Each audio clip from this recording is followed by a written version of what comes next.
அனைவருக்கும் ஆனந்தமான இறைவணக்கம். ஆன்மீக சிவ சொந்தங்களே, 21/11/2025 கார்த்திகை 5 வெள்ளிக்கிழமை. இந்த வாரம் வெள்ளிக்கிழமை நான் இந்த ஆடியோவில் சொல்கிற ஒரு சூட்சமத்தை உங்கள் வீட்டில் நீங்கள் செஞ்சீங்கன்னா நிச்சயமாக கடன் தொல்லை முழுமையாக தீரும். அந்த சூட்சமத்தை தெரிஞ்சுக்கிறதுக்கு முன்னால் ஒரு சின்ன அறிவிப்பு.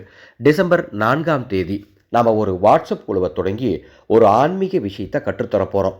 உலகத்திலேயே இதுவரை யாரும் சொல்லித்தராத ஸ்ரீசக்கர உபாசனையை தமிழில் சொல்லித்தரப்போகிறேன். ஸ்ரீசக்கர உபாசனைங்கிறது சமஸ்கிருதத்தில் இருக்கும், ரொம்ப கடினமாக இருக்கும். ஆனால் அதை எளிமையாக்கி குடும்பத்தில் இருக்கக்கூடிய அத்துணை பேரும் அதை தெரிஞ்சுக்கணும், எல்லோரும் அந்த பயனை அடையணுங்கிறதுக்காக வாட்ஸ்அப்பில் ஒரு குழு அமைத்து 11 பாடங்களாக தெளிவான தமிழில் ஸ்ரீசக்கர உபாசனை சொல்லித்தரப்போகிறேன். எப்படி அந்த சக்கரத்தை வைக்கணும், எப்படி வணங்கணும் அப்படிங்கிற ரகசியத்தை தெரிஞ்சுக்கணுன்னா டிஸ்பிளேல இருக்கிற அந்த வாட்ஸ்அப் நம்பருக்கு ஸ்ரீசக்கரம்னு ஒரு மெசேஜ் அனுப்புங்க.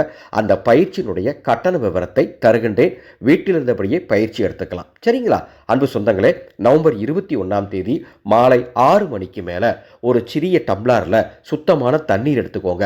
அந்த தண்ணீரில் கொஞ்சம் மஞ்சளும் கொஞ்சம் உப்பும் போட்டு கலந்து அந்த தண்ணீரை உங்கள் வீட்டு பூஜையில் வைத்து வணங்கிட்டு உங்கள் வீடு முழுவதும் அந்த தண்ணீரை தெளித்து விட்டால் துஷ்ட சக்திகள் விலகி ஓடி, திருஷ்டி தோஷங்கள் விலகி ஓடி, உங்கள் குடும்பத்தில் இருக்கக்கூடிய கடன் தொல்லைகள் தீரும், பணம் சேமிப்பாக தங்கும். ஒருவேளை நீங்கள் தீட்டுக்கு நேரத்தில் இருக்கீங்க அப்படின்னா, உங்களால் அதை செய்ய முடியல அப்படின்னா உங்கள் வீட்டில் இருக்க யாராச்சும் ஒருவரை இதை செய்ய சொல்லுங்கள். அப்படி யாரும் இல்லைனாலும் நீங்கள் டம்ளரில் தண்ணீரும் உப்பும் போட்டு பூஜை அறைக்கு போகாமல் மற்ற அறைகளில் தெளிச்சு விடுங்க. நல்லதே நடக்கும். இந்த சேனலை இதுவரைக்கும் நீங்கள் சப்ஸ்கிரைப் பண்ணலாம், சப்ஸ்கிரைப் பண்ணிக்கோங்க.